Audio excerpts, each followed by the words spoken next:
Melhor me chamar de Lorraine.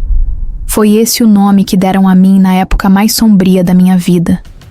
Depois de um tempo, além de conseguir colocar tudo isso para fora, eu realmente estava precisando de uma oportunidade de poder ser útil, de poder alcançar e alertar as pessoas dos perigos que podem rondá-las em um cenário improvável.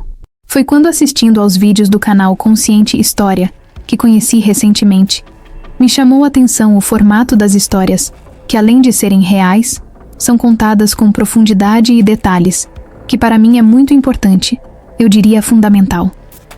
Além de expor todos os fatos que ocorreu comigo, eu não precisaria aparecer. Eu só queria passar o meu recado de uma forma simples, porém ampla. E aqui estou. Sim, vou contar um pouco da minha vida. E confesso, foi preciso muita coragem para chegar até aqui. Foi então que decidi dar uma chance a mim mesma. Vou me reservar o direito de criar nomes e localizações fictícias para as outras vítimas, incluindo eu, envolvidas nesse contexto por questões de segurança. Vamos lá. Moro no Brasil, em uma cidade do ABC paulista. O ano era 2019. A pandemia chegou, e com ela, o tédio, a solidão e o vazio. Nessa época já estava separada há cerca de 2 anos do meu ex, o pai da minha filha. Fui estimulada por uma amiga a entrar em um aplicativo de namoro, sim, aquele bem conhecido. Eu sempre fui uma excelente dona de casa. Fazia de tudo. Mas nada adiantou. Fui trocada, rejeitada por outra mulher, exatos 2 anos após ter nossa filha. Me senti a pior mulher do mundo. Afundei. Comecei uma terapia intensiva, consultas psicológicas. Passei a tomar remédios tarja preta receitados por um psiquiatra. Minha vida virou um caos emocional. As pessoas falavam comigo, mas era como se eu não estivesse ali. Tudo era estranho e sem cor. Mais um dia. Apenas mais um. E então, conheci um homem chamado Pedro Vasques. Educado, cortês, respeitoso. Todas as qualidades que uma mulher gostaria em um homem, Pedro tinha, pelo menos à primeira vista. E não era só ele. Havia uma mulher e um outro homem também envolvidos nisso. Eles eram ingleses. O que fizeram comigo não foi apenas aplicar mentiras. Foi destruição. Deixo claro que sei que muitas brasileiras vão para a Europa com o objetivo de ganhar a vida, se é que vocês me entendem. Sim, eu sei. Eu vi isso acontecer também. Muitas vão por livre e espontânea vontade. Mas esse, de certo, não foi o meu caso.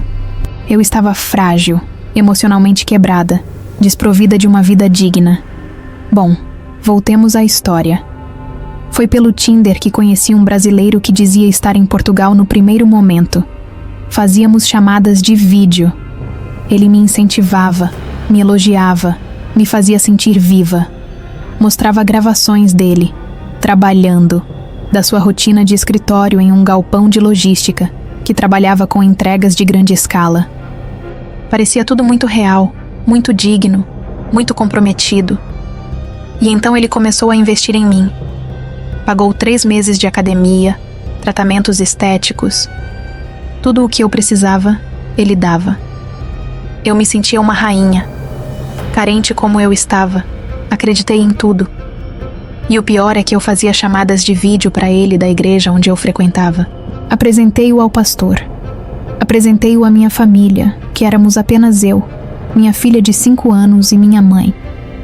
Não tínhamos mais familiares vivos. Eu era filha única, de pai e mãe também de filhos únicos. Uma família atípica, pequena. E nesse tempo, ele já se tornara de casa. Naquela época, eu morava com minha mãe. Minha mãe segurou minha barra como pôde. Em meio às minhas crises de ansiedade, que não eram poucas, eram muitas, ela foi meu pilar. Vocês não têm ideia do que é uma dependência emocional profunda. Só quem passa e já passou por isso, sabe? Primeiro, você saber que a pessoa que você amou por tanto tempo está com outra. E você ter que aceitar porque simplesmente faz parte da vida. Sim, eu sei disso. Mas o vazio existencial é gigantesco. Você quer reagir, mas não consegue porque a ferida ainda está lá. É uma dor surda, constante, que engole a alma aos poucos. Na hora em que recebi a passagem para Londres, o mundo voltou a ter cor. Pedro dizia que arranjaria um trabalho para mim e que depois traria minha filha. Ele dizia: "Vamos ser uma família, Lorraine, do jeito que você merece." Quando vi que a passagem de volta para o Brasil já estava comprada para dali a 3 meses, me entreguei totalmente à ideia. Até minha mãe ficou mais tranquila. Se não der certo, ela volta, pensava. Quando cheguei no aeroporto de Heathrow, em Londres, um taxista com uma plaquinha nas mãos me esperava e chamou pelo meu nome, com um leve sotaque, mas falava bem português. Logo se apresentou com o nome de Simon, dizendo que além de taxista, ele era um grande amigo de Pedro, que o considerava como um irmão. Disse ainda que Pedro estava resolvendo burocracias do trabalho e que me encontraria em breve. Quando paramos, era um prédio antigo, sem elevador. E Simon me disse que iria subir com as minhas malas em seguida.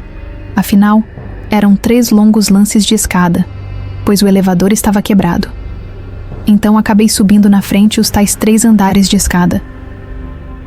No apartamento fui recebida por uma mulher elegante, com olhar firme e sorriso ensaiado. Você deve ser a Lorraine? Prazer, eu sou Charlotte, irmã do Pedro. Ela me perguntou como foi minha viagem. Foi muito educada naquele momento. Ela também falou que eu iria precisar fazer um registro no sistema social britânico, que lá é obrigatório para não ter problemas com o setor de imigração.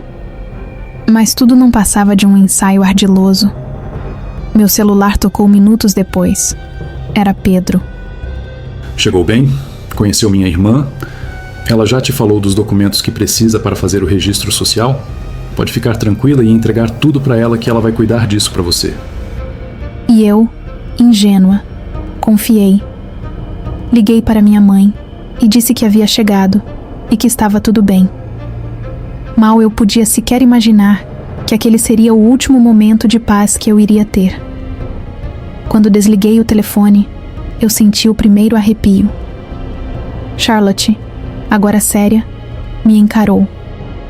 O taxista Simon apareceu em seguida vindo do corredor. Se apoiou na parede como se estivesse aguardando algo. Tentei entender as caras que ambos faziam. E aí perguntei onde estava Pedro. Charlotte riu e com um riso gelado, debochado, disse: Você acha mesmo que Pedro existe, Lorraine? Senti um nó na garganta, mas falei: Ele me ama. Falava comigo todos os dias. Quando Charlotte me deu a primeira apunhalada, aquelas palavras caíram como um soco no meu estômago. Nesse momento, percebi que estava presa. O que eles fizeram comigo não foi apenas um pega-trouxa. Foi um arremesso no fundo do poço. Passamos a ser escravas do medo, sob total controle. E sim, falei certo. Escravas, porque não era apenas eu. Pedro não existe, e ele está bem longe de te amar, querida. O que Pedro havia me prometido se tratava de uma gigantesca mentira. Ele me usou, me destruiu emocionalmente. Eu passei a ser uma peça no tabuleiro do tráfico humano. O apartamento era monitorado com câmeras escondidas por toda parte. Existiam 3 quartos. E eu não estava sozinha. 2 meninas, ambas brasileiras, estavam ali também. E como havia mencionado, vou chamá-las por nomes e locais fictícios. No apartamento morava Amanda, 22 anos, de Salvador. Morena, alta, magra, cabelos lisos, muito bonita, com traços indianos, olhos amendoados e com sorriso apagado. E tinha Juliane, 23 anos, do Rio Grande do Norte, branquinha, olhos azuis cativantes, magra, alta, passaria por uma estrangeira muito fácil, bem bonita, mas sempre com um olhar perdido. Estavam ali há mais de 2 meses. Charlotte e o taxista Simon nos vigiavam constantemente. Fomos informadas que devíamos trabalhar para pagar a viagem. Charlotte, com seu tom agora de durona, dizia: Vocês custaram caro, hospedagem, passagem, alimentação e até a volta que nem vai existir.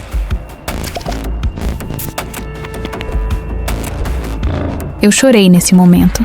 As lágrimas caíam sem que eu percebesse. Eu dizia: mas ele disse que me amava. Charlotte ria novamente e retrucava: Você é só mais uma, lindona. E vai obedecer, ou sua mãe e sua filha pagarão caro. Sabemos de tudo. O desespero era sufocante. O controle era total comigo e com as 2 outras meninas. Nossos novos celulares eram guiados por GPS, onde ficávamos sabendo da data e hora para receber os clientes. Tudo rigorosamente vigiado. Um passo em falso e nossas famílias pagariam pelo erro que viéssemos a cometer. Mais de 15 homens por dia.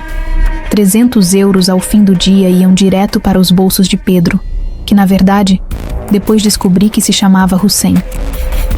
Nós recebíamos 250 euros por semana, 50 para comida. O resto era para pagar a dívida. E eles diziam que nós devíamos agradecer, que estávamos vivas e nossas famílias tranquilas. Hussein Ednani era um farsante profissional, um monstro disfarçado de um homem gentil, educado. Nascido nos Emirados Árabes, filho de pai saudita e mãe brasileira. Criado no Brasil até os 16 anos, perdeu os pais num acidente e foi morar com a tia paterna em Portugal. Ali começou sua jornada.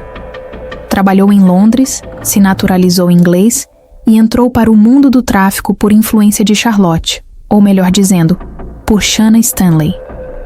Shanna era fria, calculista, fluente em português porque também tinha descendência de pais brasileiros. Dona de uma presença que enganaria qualquer um. Juntos, caçavam mulheres brasileiras frágeis, isoladas e bonitas. Hussein me encontrou no Tinder, mas já sabia tudo sobre mim. Eu era o alvo perfeito. Mãe solteira, com histórico de depressão, sozinha, família pequena, sem recursos. Nas conversas, ele me fazia perguntas camufladas para entender até onde eu estava quebrada. Você tem apoio da sua família?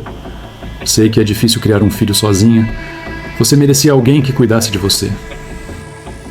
As mensagens eram ensaiadas, doces e repetitivas, mas com uma função bem específica: me seduzir emocionalmente. Shanna coordenava tudo de Londres, junto com outros membros. Eles eram apenas o início desse novelo desenfreado e cruel. A polícia inglesa revelou depois que havia um comando internacional, com ramificações na Ásia, Europa e América Latina. As vítimas somavam centenas. Movimentavam mais de 30 bilhões de dólares por ano. E eu quase virei apenas uma estatística. Mas algo dentro de mim gritava: e a força da sobrevivência é mais poderosa que a dor. Foi aí que eu, Amanda e Juliane começamos a conversar em segredo. E quando Charlotte nos deixava sozinhas, montávamos nosso plano. Percebi que ela tomava um chá todas as manhãs. Falei com Amanda, que tinha uma formação técnica em enfermagem. Conseguimos soníferos com um dos clientes que era viciado e nos forçava a usar algumas dessas drogas. E em uma manhã, colocamos o líquido na bebida dela. Charlotte apagou por completo. Pegamos o celular dela e, com a ajuda da Juliane, que falava bem inglês, acionamos a polícia local. Enviamos a nossa localização, nomes, tudo. Amarramos Charlotte com lençóis. O taxista Simon, ao retornar, foi distraído por Amanda, que fingiu passar mal. Enquanto ele descia para buscar ajuda, a polícia já estava no prédio. O taxista Simon, ao perceber a entrada da polícia no prédio, se escondeu e conseguiu fugir pelos fundos. Fomos encontradas trêmulas, mas vivas. Hussein foi preso numa cidade próxima, em flagrante. Foram apreendidos documentos falsos, joias, passaportes de outras vítimas, inclusive de uma inglesa que também estava sendo explorada recentemente. A mídia internacional estampou os rostos deles. Finalmente, os monstros tinham nomes: Hussein Ednani, condenado a 8 anos e 2 meses, e Shanna Stanley, condenada a 3 anos e 7 meses. A polícia britânica afirmou que, graças à nossa bravura, eles conseguiram desmontar uma das células da rede de tráfico humano da Europa. Foi citado 4 vítimas, porque a polícia conseguiu chegar na menina inglesa que também havia sido coagida pelos comparsas. Eu chorei. Mas dessa vez, foi de alívio. Quando voltei ao Brasil, não era mais a mesma. Passei por muitos interrogatórios, fui monitorada por psicólogos, psiquiatras, entrei no programa de proteção à testemunha. Recebi uma ajuda de custo do governo, e mais do que isso, recebi cuidado. Conheci a psicóloga Ana Cláudia, que me atendeu nos primeiros meses. Ela era calma, doce e sabia exatamente o que dizer. Em uma das conversas, me falou sobre Daniel Goleman e seu livro Inteligência Emocional. Disse que entender nossas emoções é a chave para não sermos dominadas por elas. Li. Me vi em cada linha. Comecei a estudar mais. Me inspirei tanto que me inscrevi para receber uma bolsa de estudos da Universidade Federal do ABC para a Faculdade de Psicologia. E hoje, sou psicoterapeuta recém-formada, ainda estagiando, mas feliz. É isso que importa para mim. E uso minha dor para ajudar outras pessoas a se curarem. O conceito de Goleman me guia. A capacidade de reconhecer, entender e gerenciar suas emoções pode ditar uma vida de fracasso ou sucesso. Para mim, essa frase virou lema. Não foi fácil, mas eu transformei o horror em força. E hoje eu sei, ninguém mais me destrói.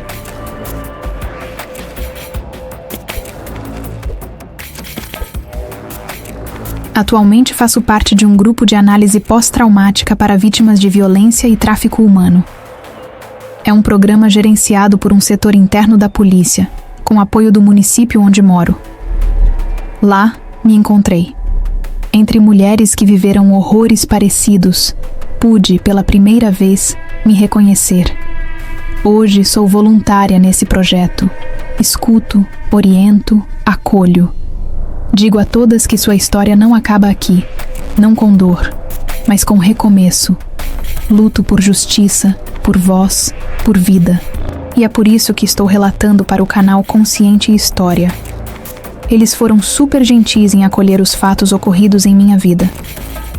A intenção que tive desde o início foi de propagar para mais pessoas o que passei, e sem precisar aparecer.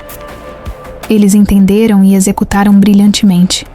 Coletou meu depoimento online, editou o vídeo, tudo de boa vontade. Deixo aqui minha gratidão.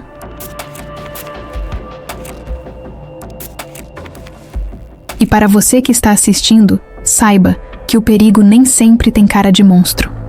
Às vezes, vem vestido de amor, com um sorriso gentil, com promessas doces. Mas sempre há saída, sempre há luz. E se você estiver vivendo algo parecido, por favor, denuncie. Procure ajuda, porque a sua vida vale muito. Então agora vão umas dicas que infelizmente aprendi na marra.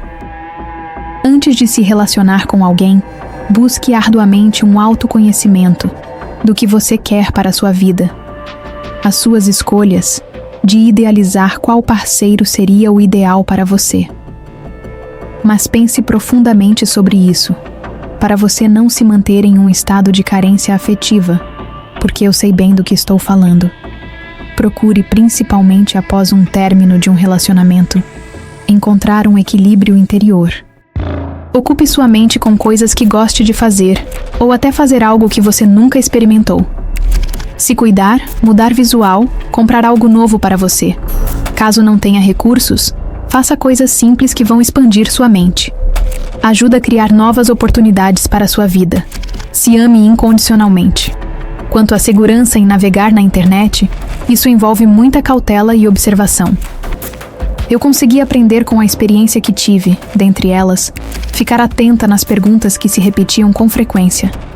Porque uma coisa que acontece muito quando a pessoa quer fazer algo é ter a certeza de que aquilo pode dar certo. E Pedro, no caso Hussein, volta e meia me perguntava algo relacionado à minha rotina, que aparentemente parecia normal, mas na realidade se tratava de um estudo de território. Pedro me fazia perguntas constantemente. Por exemplo, se eu parasse na rua para conversar com alguém, que queria saber nos mínimos detalhes algo que parecia normal.